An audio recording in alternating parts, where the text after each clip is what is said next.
ఓం నమో భగవతే వాసుదేవాయ. ఓం నమ శివాయ. ప్రాణం పోయేటప్పుడు చెవిలో పడ్డ మాట, మనస్సులోని తలంపు, ఇవన్నీ కలిసి మరు జన్మకు కారణమవుతాయి. అది ఎలాగో తెలుసుకుందాం. ఒకసారి ఒక కాపలాదారుడు ఏదో పని మీద పొరుగురికి వెళ్ళవలసి వచ్చింది. అందుచేత రాజు వద్దకెళ్ళి, ప్రభు, నేను అత్యవసరంగా పొరుగురికి వెళ్ళవలసి వచ్చింది. ఈ రాత్రికి నా కుమారుడు మూగవాడైనప్పటికీ ఊరు కాపలా కాస్తాడు, ఇందుకు అనుమతించండి అని వేడుకున్నాడు. రాజుకు అందుకు సమ్మతించాడు. ఈ మూగవాడు ఎలా కాపలా కాస్తాడో చూడాలని ఆశతో ఆ రాజు మారువేషంతో గమనించాలనుకున్నాడు. ఆ కాలంలో రాజులు మారువేషంలో రాత్రిళ్ళు సంచారం చేసి ప్రజల బాగోగులు స్వయంగా పరిశీలించడం రివాజుగా ఉండేది. రాత్రి అయింది. అది మొదటి యామం. తప్పెట చేతపుచ్చుకొని ఆ బాలుడు విధి కాపలా కాయడానికి రాజు అతన్ని వెంబడించసాగాడు. హెచ్చరిక చేసే సమయం వచ్చింది. అప్పుడు మూగవాడు ఆ బాలుడు తప్పెట కొడుతూ తను ఇలా చెప్పాడు: కామం క్రోధంచ లోపంచ దేహి తిష్టంచ తాస్కరః జ్ఞానరత్నాపరారాయ తస్మజ్జాగృతః జాగృతః. మన దేహంలో కామ క్రోధ లోభాలనే తస్కరులు కూర్చొని జ్ఞానం అనే రత్నాన్ని అపహరించి పొంచి ఉన్నారు, కాబట్టి జాగ్రత్త. ఈ మాటలు విన్న రాజు ఎంతో ఆశ్చర్యపోయాడు, నిశ్చేష్టుడయ్యాడు. ఇతడు నిజానికి మోగవాడు కాడు, ముందుగానే జ్ఞాని అయిన జీవముక్తుడు. ముమూర్షువులు ఒక మంచి ఆత్మ ఇతడి శరీరంలో ఉన్నది కనుక ఇతన్ని వెంబడించి గమనిస్తూనే ఉంటాను అని రాజు భావించాడు. మళ్ళా రెండవ జాము వచ్చింది. అప్పుడు ఆ జ్ఞాని ఇలా చాటాడు: జన్మ దుఃఖం జరా దుఃఖం జయ దుఃఖం పునః పునః సంసార సాగరం దుఃఖం తస్మాత్ జాగృతః జాగృతః అన్నాడు. పుట్టడం దుఃఖం, చావడం దుఃఖం, జరాభయం దుఃఖం, సంసార సాగరం దుఃఖం, మళ్ళా వచ్చేవి కాబట్టి జాగ్రత్త అని హెచ్చరిక. ఇక శ్లోకాన్ని విని రాజు పరవశుడైపోయాడు. తృతీయయామం వచ్చింది. మాతా నాస్తి పితా నాస్తి నాస్తి బంధు సహోదరః అర్థం నాస్తి గృహం నాస్తి తస్మత్ జాగృత జాగృతః. తల్లి లేదు, తండ్రి లేడు, బంధువులు లేరు, సహోదరులు లేరు, ధనం లేదు, గృహం లేదు, ఇదంతా మిథ్య అని అర్థం. జాగ్రత్త జాగ్రత్త అని చాటాడు. ఇది విన్న రాజు అచేతనుడయ్యాడు. అయినా వెంబడిస్తూనే ఉన్నాడు. ఇంతలో 4వ యామం వచ్చింది. అప్పుడు ఆ బాలుడు ఆశయ బాధ్యతే లోకే కర్మాణ బహుచింతాయ ఆయుక్షీణ నజానాతి తస్మత్ జాగృతః జాగృతః అని చాటింపు వేశాడు. ఆశాపాసం చేత కట్టుబడి తిరుగుతూ లోక కర్మల చేత బహుచింతలకు లోనై ఆయువు క్షీణించడం ఎరుగలేరే, కాబట్టి జాగ్రత్త జాగ్రత్త అని చాటాడు.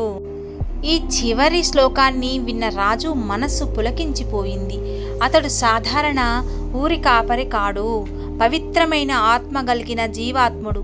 అజ్ఞానమనే చీకట్లు ఆవరించిన వారికి దారి చూపించిన మహానుభావుడు. కాబట్టి ఇతన్ని తన రాజా ప్రసాదానికి రావించి అతని ఇష్టమైన ఉద్యోగం ఇప్పించాలని నిర్ణయించుకొని రాజు తన నగరికి పోయాడు.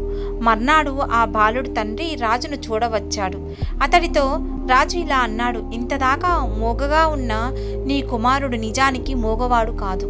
అతడు పూర్వజన్మ జ్ఞానం ఉన్న మహనీయుడు, పుణ్యాత్ముడు. అతడికి నా రాజ్యంలో తనకిష్టమైన ఉద్యోగం ఇవ్వాలని ఆశిస్తున్నాను. నా కోరిక తీర్చమని అతడిని అడుగు. తండ్రి తన కుమారుడికి రాజుగారి కోరిక తెలుపగా ఆ కుమారుడు అందుకు సమ్మతించి రాజు వద్దకు వచ్చాడు. అప్పుడు రాజు, స్వామి, మీరు ఏ పని చేయడానికి ఇష్టపడుతున్నారో దాన్ని చేయమని వేడుకున్నాడు. అది అడిగాడు. తన పుత్రుడు అప్రయోజకుడని ఇంతవరకు ఎంచిన తండ్రి కూడా జరుగుతున్నది అర్థం కాక ఆశ్చర్యపోతున్నాడు. అప్పుడు ఆ జీవాత్ముడు రాజా, మీ రాజ్యంలో ఘోర పాపం హత్యలు చేసిన వారికి ఏం శిక్ష విధిస్తారు అని అడిగాడు. అందుకు రాజు మరణశిక్ష అని బదిలిచ్చాడు. అయితే ఆ మరణదండన నెరవేర్చే ఉద్యోగం నాకు ఇప్పించండి, నా చేతుల మీద నా కత్తితో వారి తల తీస్తాను అంటూ తన కోరికను తెలిపాడు ఆ పసివాడు. రాజు అమితాశ్చర్యపోయాడు. అతడి కోరిక మేరకు అందుకు సమ్మతించాడు. ఊరికి వెలుపల మరణశిక్ష నెరవేర్చే స్థలంలో ఒక కుటీరం వేసుకుని ఆ బాలుడు తన కర్తవ్యాన్ని నిర్వహించసాగాడు. ఇలా కొంతకాలం గడిచింది. దేవలోకంలో యమధర్మరాజు ఒకరోజు చింతాక్రాంతుడై బ్రహ్మదేవుణ్ణి దర్శించబోయాడు. ఎందుకు విచారిస్తున్నావు? నీ ధర్మం సక్రమంగా నెరవేరుతున్నది కదా అని యముణ్ణి బ్రహ్మ అడిగాడు. అందుకు యమధర్మరాజు దీర్ఘంగా నిట్టూర్చి ఇలా అన్నాడు. ఓ బ్రహ్మదేవా, ఏం చెప్పమంటావు? పాపాత్ములు నా లోకంలో చేరగానే వారి యాతన శరీరాన్ని వారి వారి కర్మానుసారం శిక్షిస్తారు కదా. కానీ ఇప్పుడు ఎందుచేతనో చాలా కాలం పాపాత్ములు కర్మను అనుభవించడానికి రావడం లేదు. నా ధర్మ నిర్వహణ జరగడం లేదు. మరి భూలోకంలో పాపాత్ములు లేరా? లేకుంటే పాపాత్ములు మరెక్కడికైనా పోతున్నారా? నాకు అవగతం కాకున్నది. ఇదే నా విచారానికి కారణము. బ్రహ్మకి ఇది విచిత్రంగా తోచింది. దీన్ని పరిశోధించి నిమిత్తం భూలోకానికి వచ్చాడు. అక్కడ రాజు నెరవేరుస్తున్న మరణదండని విధిస్తూనే ఉన్నాడు. వారు మన జీవన్ముక్తుడి వద్దకు మరణశిక్ష అమలుపరచడానికై కొని రాబడుతున్నారు. ఆ తతంగం చూసి బ్రహ్మ వారిని వెంబడించి మన జ్ఞాని నివసిస్తున్నవన్న చోటికి వచ్చేటప్పుడు అక్కడ జరుగుతున్న చూడక బ్రహ్మదేవుడికి ఆశ్చర్యం వేసింది. అదేమిటంటే మరణ శిక్ష అమలు జరిగే ఆ వేదికకు ఎదురుగా శివుడు విష్ణువులు దివ్య మంగళమూర్తులు పటాలు అమర్చి ఉన్నాయి. అందంగా పుష్పాలంకరంతో చేసి అంతటి సుగంధం నిండగా ధూపదీపాలు పెట్టబడినవి. చూసేవారి మనస్సు భక్తి పరిపూర్ణితమైన చేయోక్తి నమస్కరించాలని రీతిలో నేత్రనందకరంగా ఉంది. అంతేకాక ఆ పటములకు ముందు పురాణాలు, కావ్యాలు, రామాయణ, భారత, భాగవతాది పవిత్ర గ్రంథాలు అమర్చబడి ఉన్నాయి. ఆ చోటు దేవాలయమే కాని మరణాలయం కారణం కాకున్నది. మరణశిక్ష విధించబడిన కొని రాబడిన వారికి ఆ జ్ఞాని తాను తల తీయడానికి ముందు ఆ పటములు ఎదురుగా వారిని నిలబెట్టి నమస్కరింపజేసి వారి మనస్సుకు అర్థమయ్యే రీతిలో నీతులు, భగవంతుడి నామ మహిమ సంకీర్తన మధురంగా చెబుతున్నాడు. అతని మాటలు ఆలకిస్తున్న వారు సర్వము మరచి తనువు తన్మయత్వముతో ఉన్న తరుణంలో చూసి వారికి తెలియకుండా వెనుక ప్రక్క నుంచి వారి తల ఖండించేవాడు. అయితే ఆ తల తెగుతున్నప్పుడు వారు మైకంలో ఉన్నట్లుగా గుర్తించలేకపోయేవారు. దైవనామ సంకీర్తన చెవుల్లో పడేటప్పుడు వారి జీవం పోవడంతో వారి మనస్సు ప్రక్షాళితమైన ముక్తి పొందేవారు. ఈ తరంగం అంతా చూసిన బ్రహ్మదేవుడు ముగ్ధుడై మన జ్ఞాని ముందు ప్రత్యక్షమయ్యాడు. బ్రహ్మను చూడగానే జ్ఞాని సంతోషంగా నమస్కరించాడు. వచ్చా, ఎవరు కని విని ఎరుగని రీతిలో మరణదండన ఇలా నెరవేర్చడం అంతర్థం ఏమిటి? ఎందువల్ల ఇలా చేస్తున్నావు అని బ్రహ్మ జ్ఞానిని అడిగాడు. అందుకు అతడు వినమ్రంగా బ్రహ్మతో ఇలా పలికాడు. ఓ బ్రహ్మదేవా, మీకు తెలియందంటూ ఏదన్నా ఉంటుందా? నా గత జన్మలో మరణ సమయంలో దైవ నామస్మరణ బదులు కలిగిన తలంపుల వలన నాకిలా జన్మ రావాల్సి వచ్చింది. భగవానుడు గీతలో ఎంతటి క్రూర కర్ముడైనా ఎవడు మరణ సమయంలో నా నామస్మరణ చేస్తాడో వాడు నా సాన్నిధ్యం పొందుతాడని సెలవిచ్చాడు. కాబట్టి సులభోపాయంగా వీరందరినీ దైవ నామస్మరణతో ముక్తులను చేయదలచాను. నా అనుభవం ఒక పాఠమైనది. అంతా విన్న బ్రహ్మదేవుడు పరిపూర్ణ సంతృప్తి ఆనందాలతో అతన్ని ఆశీర్వదించి సత్యలోకం చేరుకున్నాడు. మరణకాలంలో సచ్చింతనతో ఉంటే అలాంటి పుట్టికే లభిస్తుంది, లేక ముక్తి లభిస్తుంది. సచ్చింతన కాక వేరే చింతన అయినా ఉంటే అందుకు సంబంధించిన పునర్జన్మ కలుగుతుంది.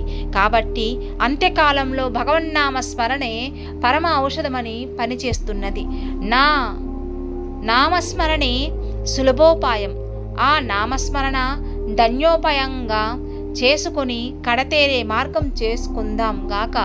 కావున మరణ సమయంలో ఎవ్వరికి ఎప్పుడు వస్తుందో ఎవరికీ తెలియదు. కావున భగవన్నామ స్మరణ నిత్యము అన్ని వేళలలో ఏ పని చేస్తున్నా మానసికముగా చేస్తూ ఎదుట మనిషిలో ఉన్న భగవంతుణ్ణి గౌరవిస్తూ ప్రవర్తిస్తే తప్పకుండా అంత్యకాలం నామస్మరణ తప్పక లభిస్తుంది. భగవద్గీతలో చెప్పినట్టు అద్వేష్ట సర్వభూతానాం ఆచరించుతూ ఉంటేనే ఇది సాధ్యం. ఏ ఒక్కరి మీద ద్వేషము లేని వారికే ఇది సుసాధ్యము. ఎందుకనగా తాను వేరొకరిని ద్వేషించే సమయమున ఒకవేళ మరణం సంభవిస్తే అదే ద్వేషముతో పాము కప్ప జన్మలను మరియు గజ కచ్చప అంటే ఏనుగు తాబేలు జన్మలను పొంది అనేక యుగములు తగవులాడుకునే అవకాశం ఉన్నదని పురాణాలు చెప్పుచున్నవి. కావున మొట్టమొదటి మనము శత్రులు అనుకునే వారి మీద మన అభిప్రాయములను సరిదిద్దుకొని అద్వేష్ట సర్వభూతానంగా తయారు అవడమే అత్యంత ఆవశ్యకము.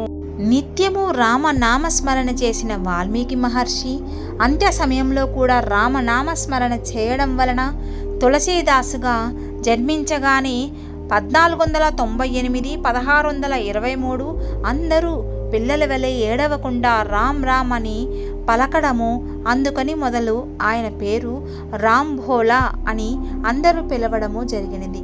ఇంతకన్నా మనకు ఏమి ఉదాహరణ కావాలి చెప్పండి? ప్రాణం పోయేటప్పుడు చెవిలో పడ్డ మాట, మనస్సులోని తలంపు ఇవన్నీ కలిసి మరు జన్మకు కారణం అవుతాయని. ఈ వీడియో మీకు నచ్చినట్లయితే తప్పకుండా సబ్స్క్రైబ్ చేయండి, షేర్ చేయండి, కామెంట్ పెట్టండి. సర్వేజన సుఖినో భవంతు.